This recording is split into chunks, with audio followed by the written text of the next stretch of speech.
El Señor nos bendiga. Damos gracias porque podemos venir a su palabra, tal y como lo hicimos al principio, y disfrutar de ella. Algunas personas piensan que la espiritualidad y disfrutar de la presencia del Señor es algo para mujeres, pero con el movimiento feminista, ahora las mujeres que están dirigiéndose en esta tendencia piensan que la religiosidad y estar nosotros como estamos aquí no es para mujeres, es para hombres. O sea que estamos bien. Realmente vivimos en un mundo como al revés. Y alguien dijo que los problemas del mundo de hoy se caracterizan por la política sin principios, el comercio sin moral, la riqueza sin trabajo, la ciencia sin humanidad, la educación sin carácter, la religión sin compasión y el culto sin sacrificio. Y realmente creo que el Señor Jesucristo, cuando nos llama a salvación, es para hacer la diferencia en todo eso que está en crisis. Nosotros somos llamados a ser sal de la tierra. Nosotros estamos llamados a vivir como siervos de Dios para nosotros ser sal y luz en un mundo en oscuridad. Y cuando nosotros vamos a la Escritura, nosotros nos damos cuenta de ese plan de Dios para nosotros poder vivir conforme a eso. Ya lo vi, sí, no me voy a pasar en este. Entonces, damos gracias por... Está muy preocupado por el tiempo, ¿no? Parece que como que no entendieron cuando yo dije que Adán estaba en la presencia del Señor, el tiempo no importaba.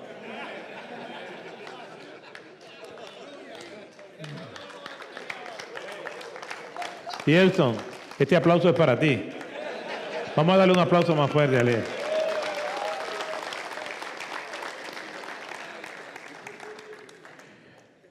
Que cuando Jesús estaba en el desierto tenían 3 días allí sin necesidad de volver a su casa.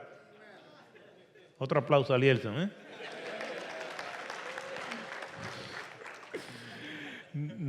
Damos gracias entonces porque encontramos la manera de regresar al plan de Dios por medio de la conversión y viendo las Escrituras como nuestra norma de fe y conducta. No es tan siquiera que alguien me diga a mí que es creyente para yo creer que la persona me está entendiendo y que nos estamos entendiendo bíblicamente. ¿Con cuántas personas no conversamos que dicen ser cristianas y estamos en las antípodas, en los opuestos? Y me he puesto que cuando estoy hablando de algún tema bíblico y quizás otra persona y yo no estamos de acuerdo, lo primero que yo le pregunto es si cree que la Biblia es la palabra de Dios.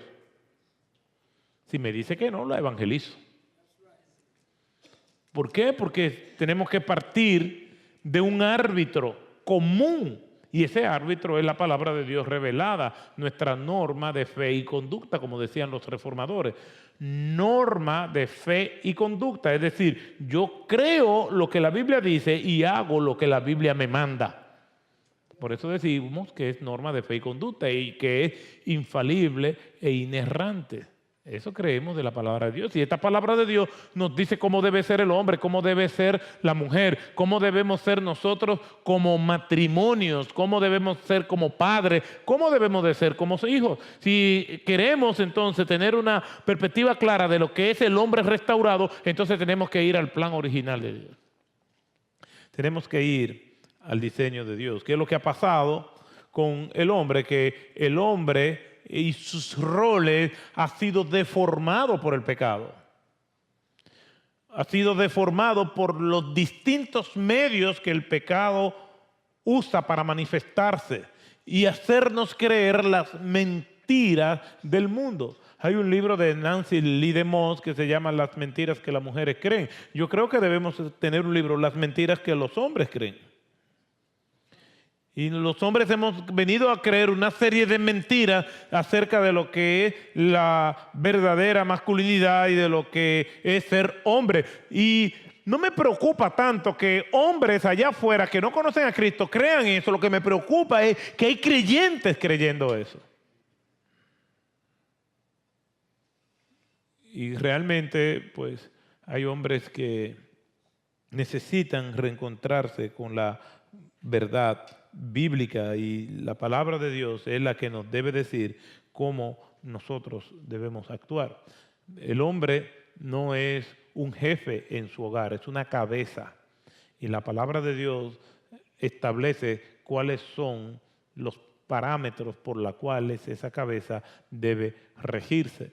El hombre no es un hombre que está diciendo constantemente en su casa, yo soy el hombre y aquí hay que respetarme. De hecho, cuando un hombre llega a decir que hay que respetarlo por ser hombre, está muy equivocado.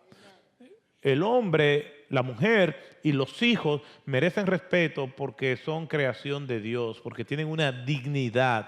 Y no solamente el hombre por su rol de cabeza quiere exigir respeto, pero cuando él está hablando de exigir respeto, él lo que está apelando a que la mujer tiene que tener una compatibilidad con él, donde ella se funde en él y se pierde en él.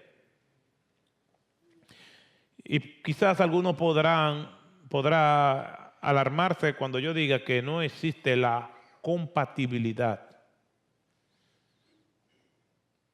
En el matrimonio no, ni en las relaciones interpersonales. No existe la compatibilidad.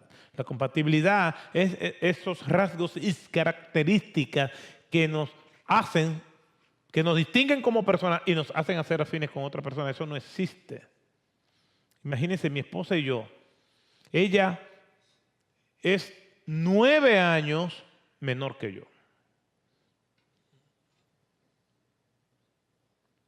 Ella es la número 9 de una familia de 9, la más pequeña. Yo soy el número 2 de una familia de 4. Entonces eso ya le dice a usted que los números 2, ¿cuántos son números 2 aquí?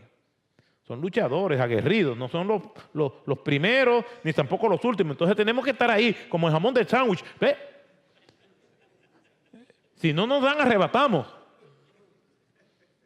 Y mi esposa es la número 9 de 9, ñoña y delicada. Ella es blanquita y yo soy negrito. Ella es mujer y yo soy hombre. ¿De qué compatibilidad me están hablando?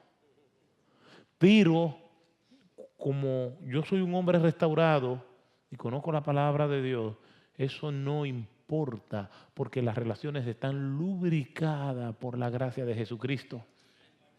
Entonces tenemos que ir a la palabra de Dios para nosotros saber qué ella nos dice, no lo que nos dice Hollywood, no lo que nos dicen los amigos, no lo que nos dicen ni siquiera predicadores alejados de la revelación bíblica, diciendo qué es lo que es ser un hombre. Si nosotros queremos saber qué es lo que es ser un hombre, nosotros tenemos que ir a la palabra de Dios. Ella nos dice lo que es un hombre. Y vamos a partir de lo que es un texto bíblico que nos habla 4 características de lo que es ser un hombre. Y aquí parte de la realidad, porque pregunté cuántos solteros había y unos cuantos, la mayoría son casados. Y vamos a partir de lo que son 4 responsabilidades básicas de un hombre casado. Sin embargo, el hecho de ser soltero no nos exime a nosotros de responsabilidad. Y el que es soltero, encontramos dos ejemplos maravillosos de lo que es la soltería en la persona del apóstol Pablo y de nuestro Señor Jesucristo. Cuando nosotros queremos ver modelos de solteros, la Biblia está repleta. De hecho, casi la mayoría de las personas que nosotros vemos como actores bíblicos y actrices bíblicas no mencionan sus cónyuges. Nos dan la idea de que probablemente son solteros. Jesucristo es un ejemplo perfecto de lo que es un soltero. En el caso de Jesucristo como hombre, podemos hablar de su pureza y de su delicadeza. Jesús como hombre nunca se reunió con mujeres a solas. Con la única mujer que quizás conversó a solas fue, y en un lugar no público, probablemente fue con María Magdalena, y a ella le dijo, no me toques, dándonos una muestra de delicadeza y de pureza. Imagínense, le dijo a María Magdalena que no lo tocara, y miren todas las cosas que han dicho de ellos dos. Con la mujer samaritana, una mujer que no era hambrienta con los hombres, una mujer con 5 maridos y el que tenía en ese momento no era su marido, habla con Jesús, pero es en un lugar público, a la vista de todo el mundo, como era el pozo. Jesús nos da una muestra de pureza. Hombres casados, nosotros tenemos como parámetro ese modelo de Cristo. En lo particular, yo no tengo ninguna relación íntima con ninguna mujer que no sea mi esposa, ni por WhatsApp, ni por text message, ni por iMessage, ni por FaceTime, ni por WhatsApp video, ni por WhatsApp call, ni por carta, ni por email, ni presente, ni futura, ni pasada. No tengo. ¿Por qué? Porque creo que es un principio de ética y de pureza. Podrán decir muchos detractores de Billy Graham lo que quieran decir, pero Philip Yancey, una vez hablando acerca de Billy Graham, cuando la crisis en este país con un presidente, con su esposa, ella lo llamó y él, ya siendo un viejo, dijo, yo no me reúno con ninguna mujer a solas, aunque ya yo sea un viejo y sea la primera dama. Podrán decir muchas cosas, pero no podrán decir que era un orgulloso, no podrán decir que era un ladrón, ni podrán decir que era un hombre con una moral cuestionable. Las 3 F del diablo, como me dijo hace muchos años un evangelista amigo, Rudy Hernández, me dijo, cuídate, Otto, de las 3 F de Satanás, las faldas, las finanzas y la fama. Entonces, cuando nosotros vamos a las Escrituras, nos encontramos con ese modelo de nuestro Señor Jesucristo. Pero eso comenzó desde que Jesús era niño.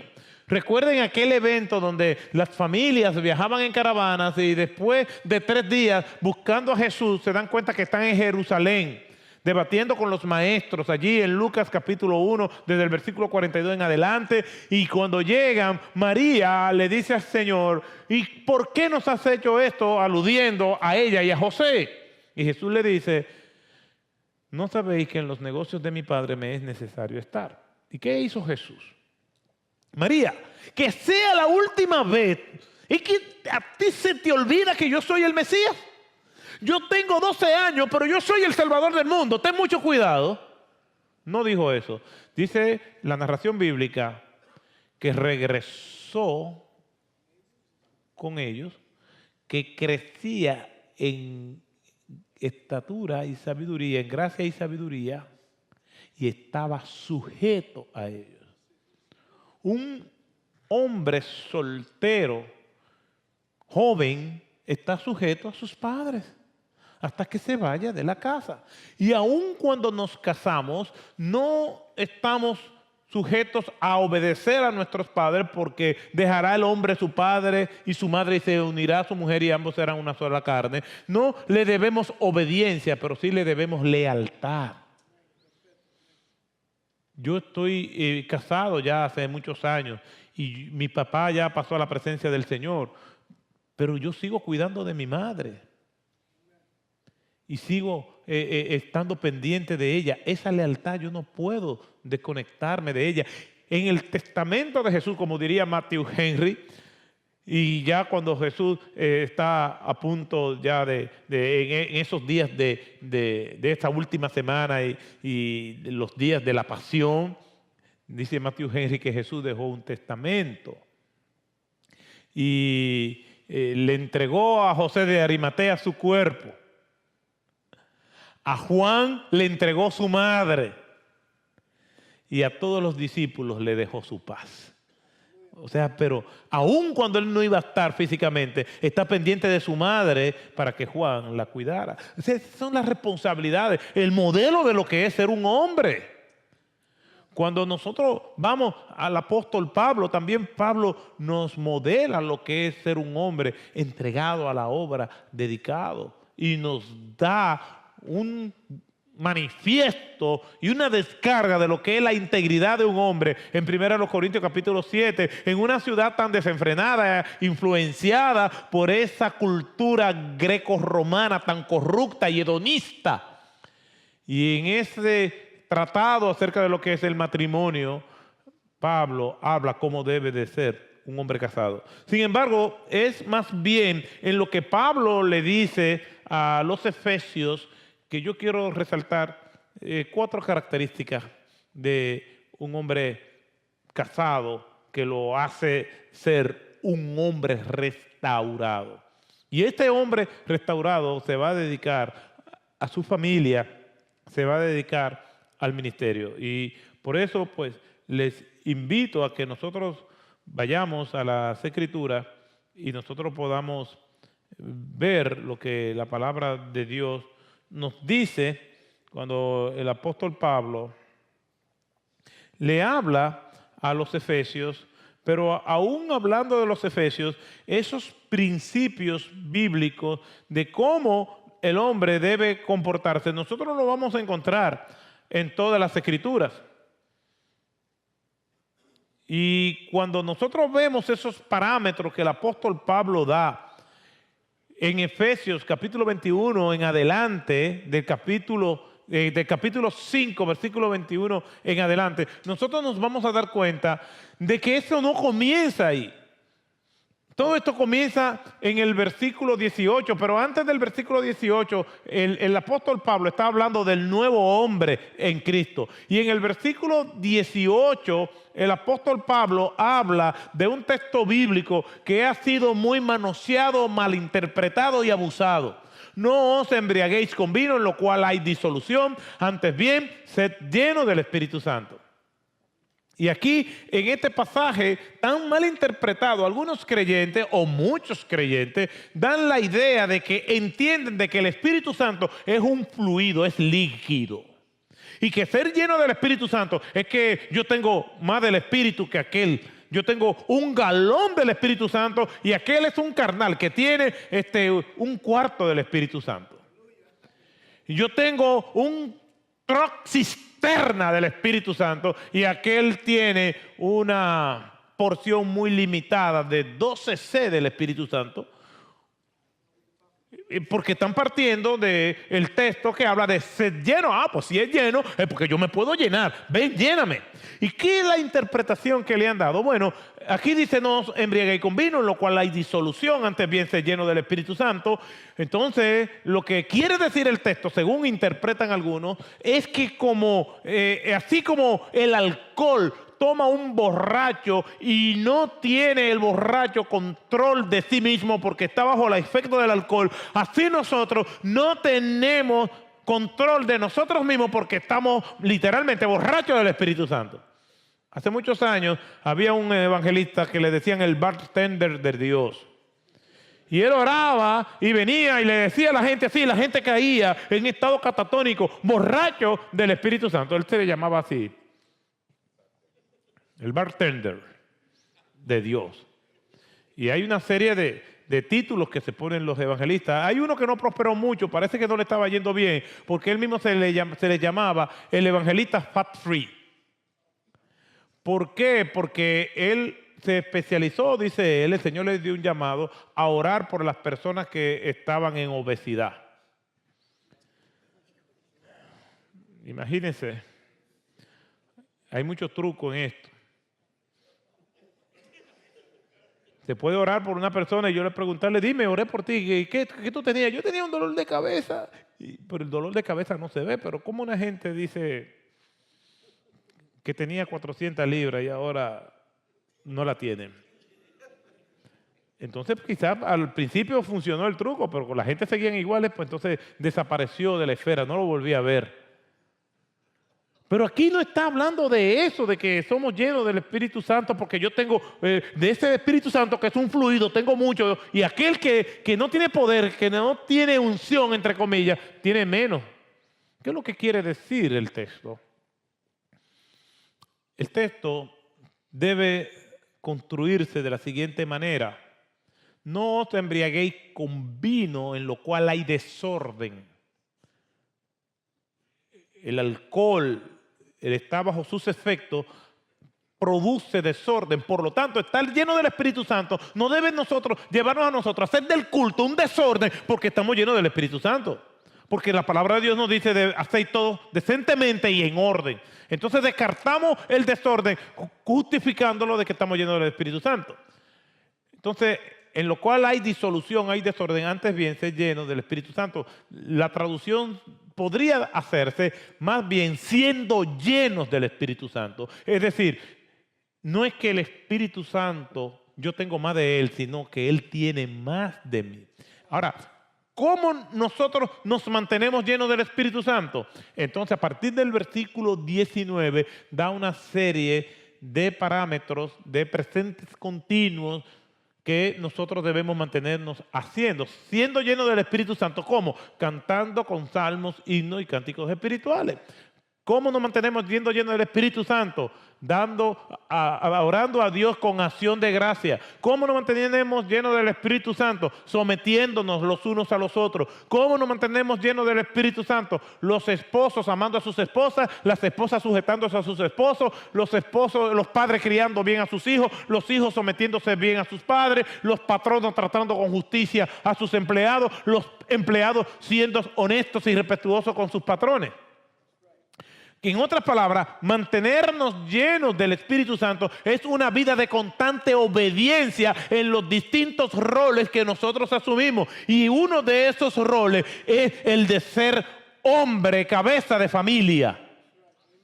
¿Y cómo nosotros lo vamos a canalizar? En primer lugar, con una jefatura responsable. Nosotros no somos jefe.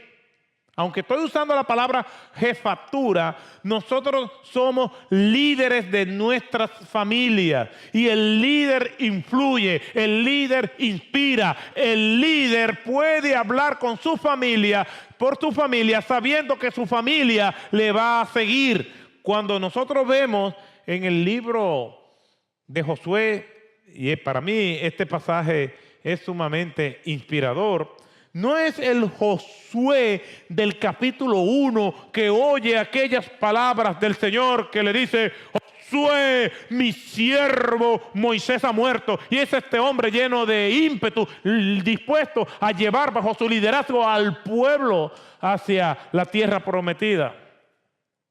Ya es un José encorvado por el peso de los años y le dice al pueblo, probablemente subiéndose en un lugar más alto, acompañado por personas para que no se caiga. Y allí viene Josué y se para y dice, al concluir su discurso frente al pueblo: y si no os parece bien servir al Señor, escogeos hoy a quién servir. Si a los dioses que sirvieron vuestros padres que estaban al otro lado del río, o a los dioses de los amorreos en cuya tierra habitáis, pero yo y mi casa serviremos a Jehová. Eso es una jefatura responsable. Ese es un hombre que puede hablar por su familia. Es el hombre que la ha venido conduciendo. Es una familia que no ve una dicotomía una contradicción en lo que es el Josué público y lo que es el Josué privado. Nosotros vemos estos hombres y estos hombres nos dan a nosotros la pauta de cómo nosotros podemos vivir. En segundo lugar, lo que nosotros vemos de este hombre maduro, de este hombre restaurado, es que es un líder espiritual en su casa. Cuando nosotros vemos esos parámetros que el apóstol Pablo da, dice: maridos, amad a vuestras esposas como Cristo amó a su iglesia. El modelo que nosotros encontramos para ser hombres restaurados es Cristo Jesús. Simplemente tenemos que observar la vida de Cristo y vamos a ver la compasión de Cristo, vamos a ver el sacrificio de Cristo, vamos a ver cómo Cristo se dedicaba a la gente, cómo Él venía y acompañaba al que sufría. La compasión no es un asunto de mujeres, la compasión es un asunto de creyentes restaurados y salvados por la sangre de Jesucristo. ¿Por qué nosotros creemos que nada más son las mujeres las que tienen que ser compasivas? No, nosotros los hombres. El liderazgo espiritual, como nosotros lo vemos modelado en la Escritura y como Pablo estimula a que debe hacerse, no es una opción si nosotros queremos relacionarnos y ser reflejo de Jesucristo aquí en la tierra. El liderazgo espiritual nos lleva a nosotros a que nosotros hablamos y los demás lo hacen, porque somos inspiradores. Cuando nosotros vemos a un hombre que él no es un líder espiritual, que no influye, que no inspira, entonces tiene que apelar a la fuerza para que se haga lo que él diga. Jesús nos modela. Jesús, están reunidos los discípulos en la última cena para comer. Y Jesús dio ejemplo de servicio tomando una toalla y un recipiente y comienza a lavarle los pies a los discípulos. Nosotros como hombres restaurados, nosotros tenemos dos herramientas para nosotros llevar y conducir nuestras familias, los que somos pastores, nuestras iglesias, los que son líderes en empresas, aún sus empleados.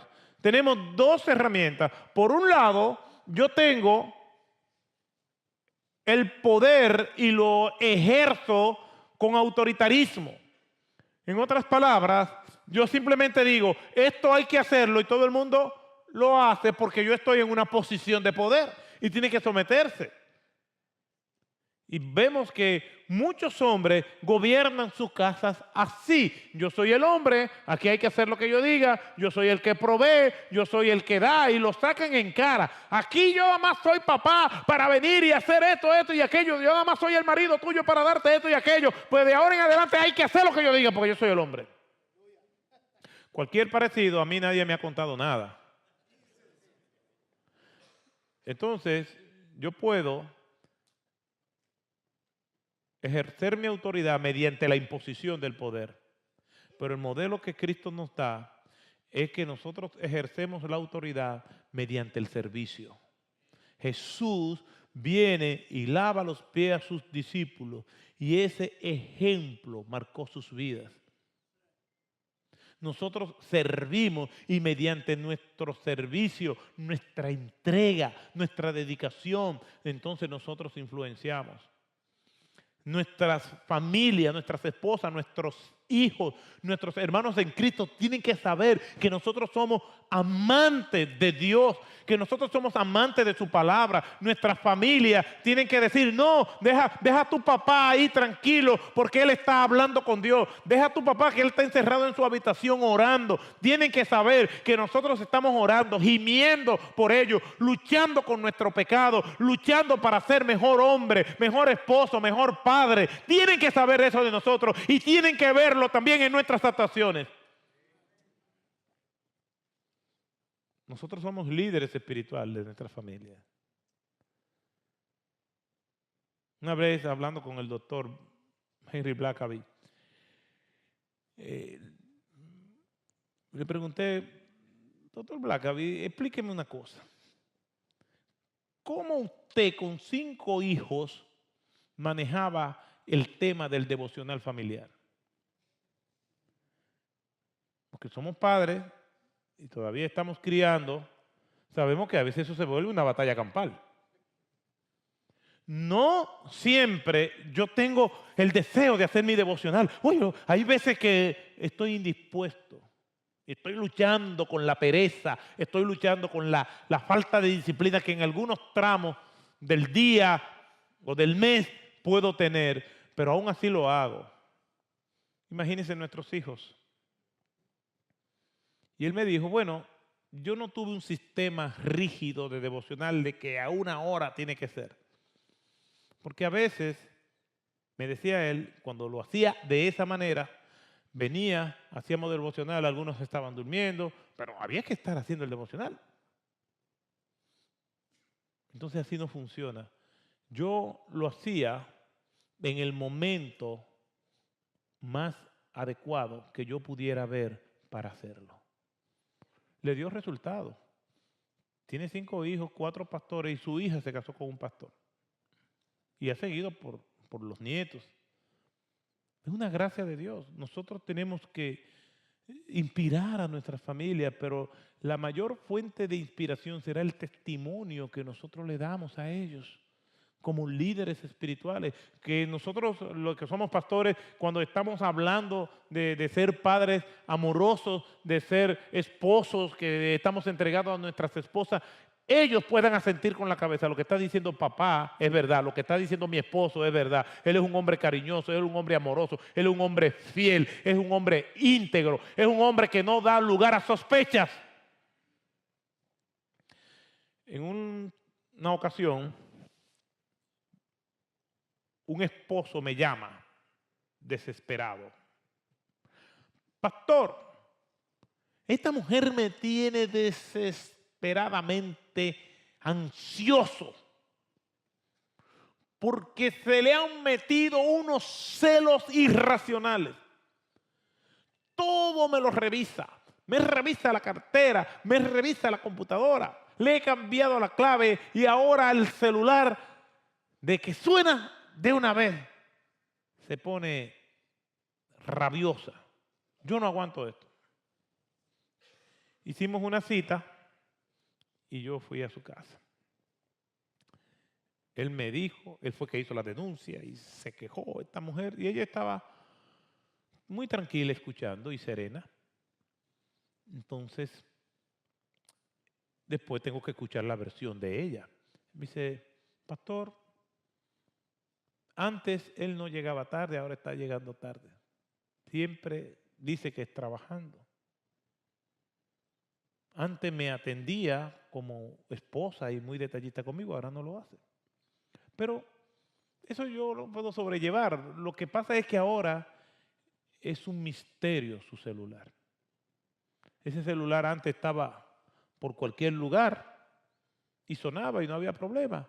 Pero ahora, aparte de que él no me atiende a mí y que está llegando tarde, entonces eso coincide con que nadie le puede tocar el celular. Entonces me dice lo siguiente.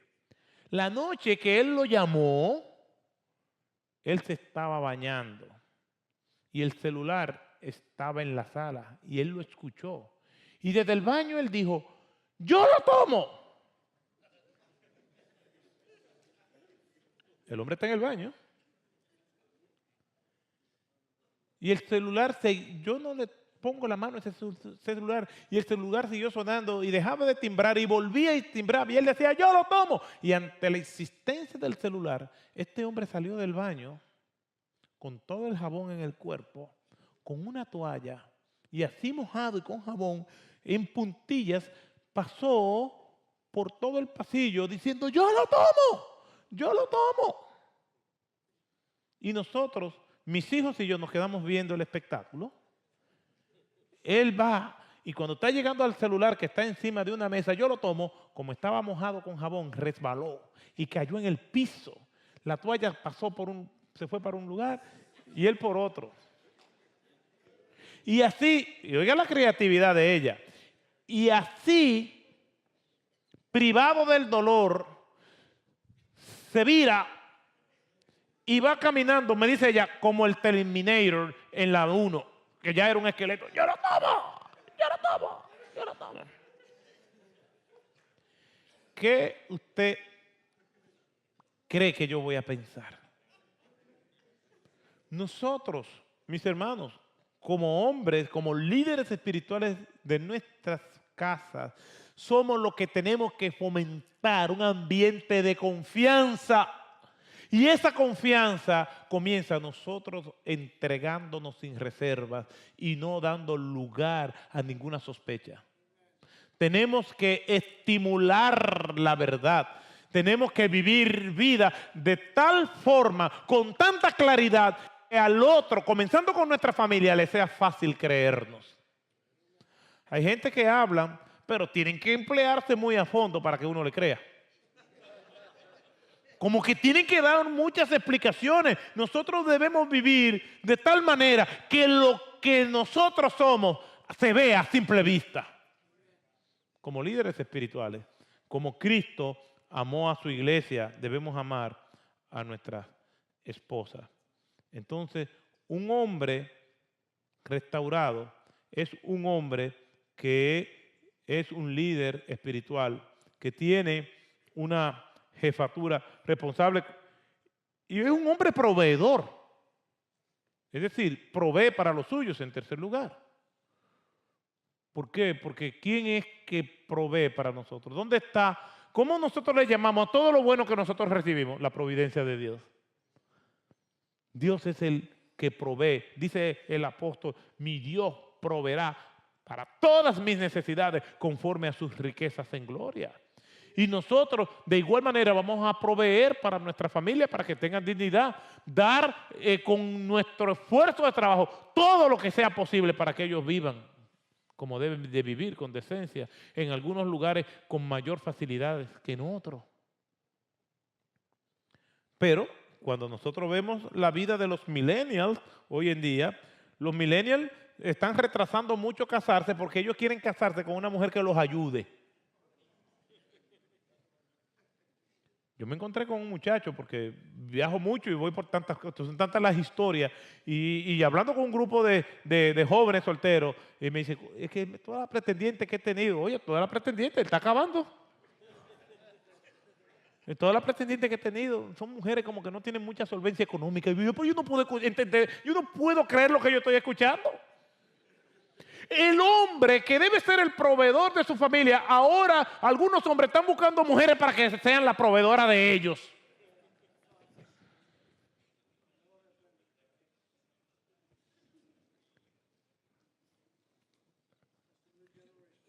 Cuando nosotros vamos a la Escritura, vemos que es Cristo proveyendo para su iglesia y así nosotros debemos amar. Mire lo que dice 1 Timoteo, que le duela al que le duela, 1 Timoteo 5:8. Pero si alguno no provee para lo suyo y especialmente para lo de su casa, ha negado la fe y es peor que un impío.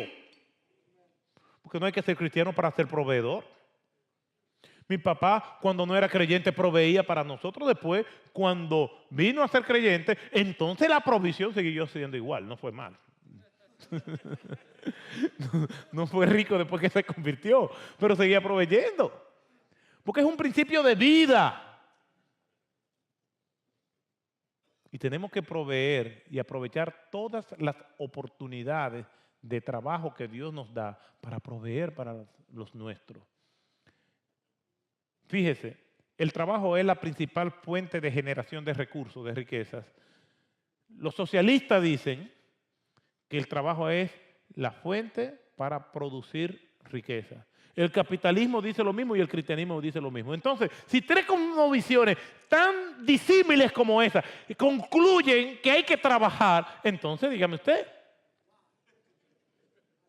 Pero hay hombres que no. Hay hombres, y me recuerdo una vez que leí algo que se llamaba de que los 10 mandamientos del vago. Decía, yo me recuerdo de alguno de ellos, dice, si el trabajo es salud, que trabajen los enfermos. Otro decía, deja para mañana lo que puedes hacer hoy. El que más me llamó la atención es, el trabajo es sagrado, no lo toques.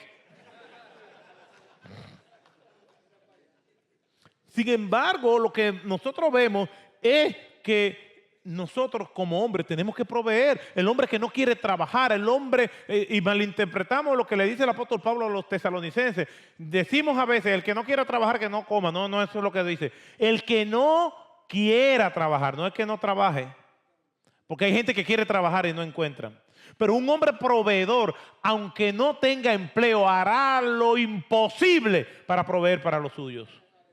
Y Dios bendice esa actitud. Dios trabaja. El Señor dice, yo trabajo como mi Padre que está en los cielos también trabaja. El trabajo dignifica. Entonces nosotros tenemos que evaluarnos si nosotros somos hombres restaurados. Un hombre restaurado tiene una jefatura responsable. Un hombre restaurado es un líder espiritual de su familia. Un hombre responsable provee para lo suyo. Y por último, un hombre restaurado da protección sacrificial para los suyos. Simplemente voy a dar un ejemplo simple. Yo casi no tengo tiempo de ver televisión. Los días que yo veo televisión probablemente es después que yo regreso de mi grupo pequeño, de mi célula, los viernes en la noche, y al otro día no hay escuela, entonces Susana y yo podemos sentarnos a ver televisión, ver una película, un documental, algo de interés. Y son como las 10 de la noche, 10:30, y a veces esos días a esa hora yo me quiero tomar la libertad de comerme un sanguchito que yo mismo puedo preparar. Y yo le digo a Susana, ¿tú quieres? Ella me dice, no, tú me das del tuyo. Yo digo, no, tú no me has entendido.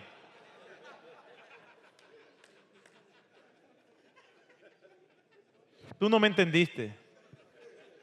Yo te dije que si tú querías para yo prepararte tú, no, tú me das del tuyo. No, es que del mío no te puedo dar. Porque yo estoy pensando en un pan que viene ya con un molde hecho. No estoy pensando en un pan francés que es largo y tú lo puedes cortar de un tamaño que sobre, y eso que sobre es la parte que le corresponde. No, es un pan que tiene un tamaño estándar. Y yo sé que ese tamaño encaja perfectamente en el hueco que yo tengo ahí. Pero ella me dice, no, yo quiero del tuyo. Mi amor, si tú quieres, yo te preparo uno a ti, la otra mitad, si tú no la quieres, la guarda, pero este es para mí. Yo estoy diciendo que yo voy a durar más tiempo sacrificándome por ti, haciéndote el tuyo también, de la manera que tú lo quieras. No, yo no quiero. Se pone pausa el televisor, la película, y yo me lo preparo con todo el estero y vengo y me siento y comienzo. Pero hay unos ojos que como magneto me están... Y yo la miro y ella me mira y me dice la siguiente pregunta, ¿está bueno? Como esposo que da para los suyos, que se sacrifica por los suyos, le digo, está bien, toma mi amor. Y le da una mordida que si yo no jalo los dedos, me lleva los dedos también. Al final, está bien, es nuestra familia, nos sacrificamos por ella. Nosotros hacemos lo imposible porque nosotros luchemos por el bienestar de nuestra familia. Cuando me preguntan por mi familia, yo digo, mejor que yo, y yo no estoy mal. Porque si yo estoy mejor que mi familia, entonces estoy muy mal. Nuestra corona, nuestro trofeo es que siempre esa familia que Dios nos ha dado esté mejor que nosotros. Mire lo que le dice Nehemías al pueblo. En Nehemías capítulo 4, versículo 14. Cuando vi su temor, el temor del pueblo ante la amenaza de los enemigos mientras se restauraba el muro de Jerusalén, me levanté y dije a los nobles, a los oficiales y al resto del pueblo, no le tengáis miedo Acordaos del Señor, que es grande y temible, y luchad por vuestros hermanos, por vuestros hijos, por vuestras hijas, por vuestras mujeres y por vuestras casas. Sacrifíquense por ella, luchen por ella, batallen por ella. No se trata del proyecto de ustedes como nobles y hombres de Jerusalén. Se trata de las familias. El hombre restaurado da protección sacrificial. Sale de su área de confort. Si tiene que desvelarse, se desvela. Si tiene que salir a la madrugada a buscar un medicamento, lo va a hacer, pero lo va a hacer con gusto, imitando a Cristo. Total, por más grande que sea el sacrificio, nunca será más grande que el sacrificio que hizo Jesucristo por nosotros en la cruz del Calvario.